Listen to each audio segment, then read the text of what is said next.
गुरुर्ब्रह्मा गुरुर्विष्णु गुरुदेव महेश्वरः गुरु साक्षात् परब्रह्म तस्मै श्री गुरवे नमः।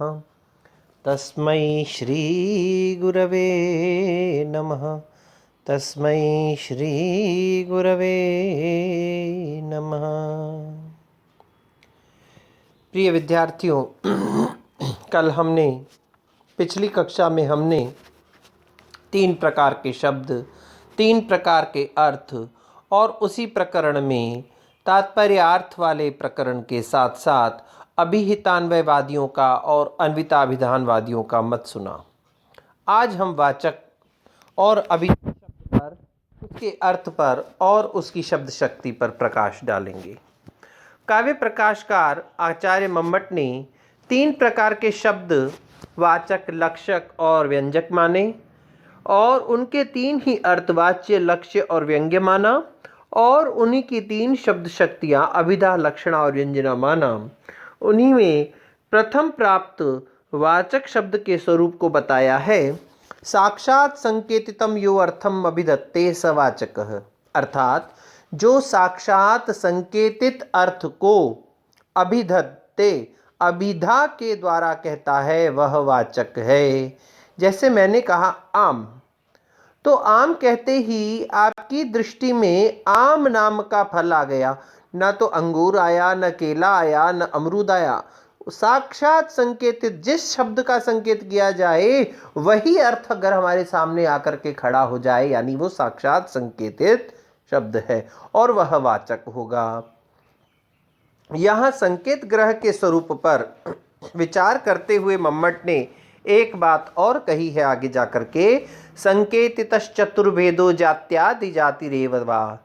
सामान्यतया संकेत का ग्रहण जो है वह चतुर्भेद, संकेतित शब्द के 4 भेद हो जाते हैं, जाति, गुण, क्रिया, यदृच्छा।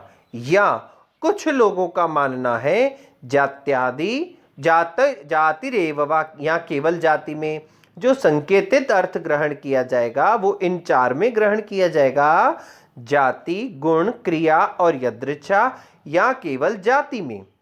इस विषय पर मम्मट प्रकाश डालते हुए कहते हैं, सामान्यतया संकेत का ग्रहण उत्तम वृद्ध और मध्यम वृद्ध के द्वारा अवापोद्वाप की प्रक्रिया के द्वारा हो जाता है। यही लोक व्यवहार संकेत ग्रह का प्रधान साधनभूत है, परन इसके अतिरिक्त अन्य उपाय भी संकेत ग्रह के माने गए हैं। क्या कहा गया है? शक्ति ग्रहम व्याकरणम उपमान कोश आप्तवाक्यात् व्यवहारतश्च वाक्यस्य शेषात् विवृते वदन्ति सानिध्यतः सिद्धपदस्य वृद्धा।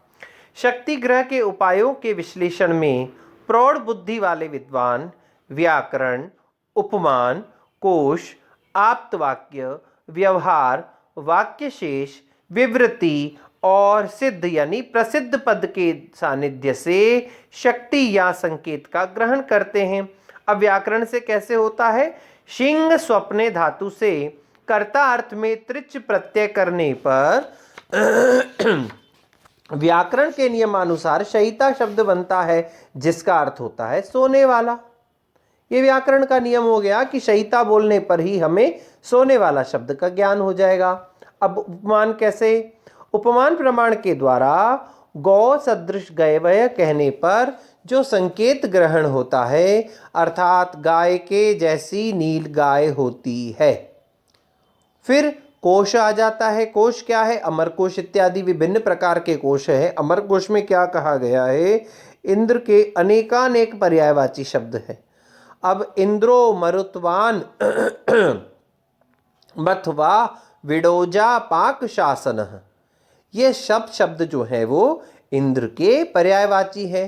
तो पर्यायवाची शब्दों से भी हमें पता चल जाता है। अब जैसे कमल है, कमल शब्द के ढेर सारे पर्यायवाची है, जलज है, पंकज है, सरोज है, सरसिज है? तो जैसे ही हम कोश के द्वारा ज्ञात करते हैं, जैसे जलज, जलज तो यानी जल में उत्पन्न होने वाले समस्त पदार्थ, सिंगाड़ा भी आ जाएगा, कमल ककड़ी भी आ जाएगी, कमल भी आ जाएगा, और भी अन्य शैवाल इत्यादि जो भी सब जलज है। लेकिन कोश के द्वारा साक्षात संकेतित अर्थ जो है वह केवल जलज यानी कमल के रूप में ही स्थिर हो जाता है। फिर आप्त वाक्य क्या होता है?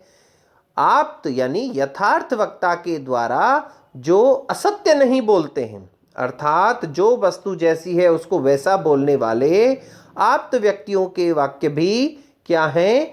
वे इसमें प्रमाण होते हैं। दूसरा व्यवहार क्या है? यानी सामान्य रूप से जो व्यवहार में जो शब्द जिस अर्थ में स्थिर हो जाता है वह अर्थ जो है वह उस शब्द के द्वारा ही ग्रहण होता है।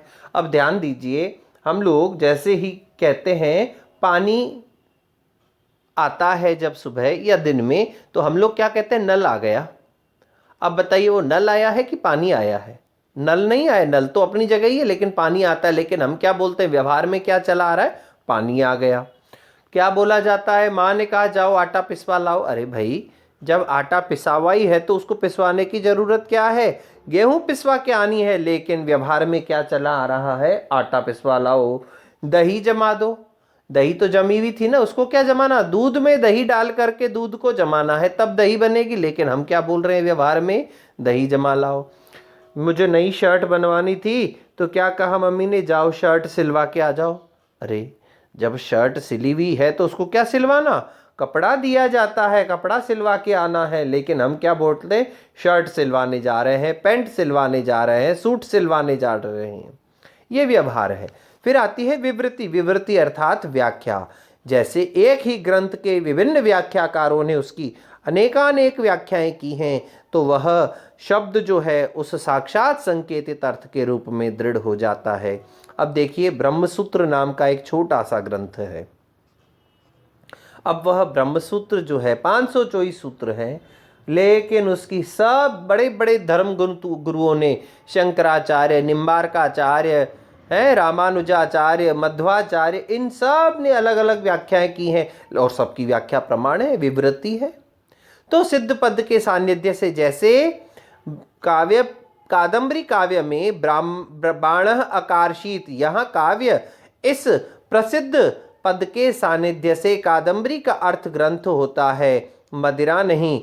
जैसे ही हमने कहा कोई प्रसिद्ध शब्द हो, जैसे मैंने कहा बाण की कादंबरी, तो बाण की कादंबरी का मतलब है बाण का ग्रंथ।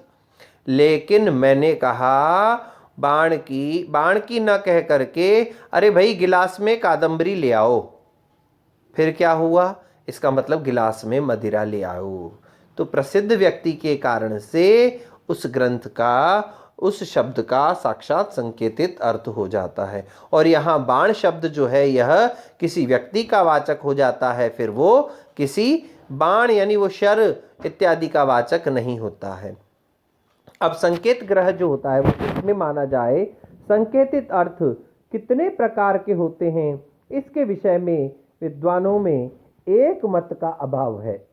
कुछ लोग मानते हैं जो साक्षात संकेतित अर्थ है वह 4 प्रकार के शब्दों में माना जाए, जाति, गुण, क्रिया और यदृच्छा। जबकि कुछ लोग जो है बौद्ध इत्यादि उसको केवल जाति में ही मानते हैं। अब हमें 4 में मानना है या केवल जाति में मानना है, इस विषय में हम चर्चा कल करेंगे। तब तक के लिए ओम शम।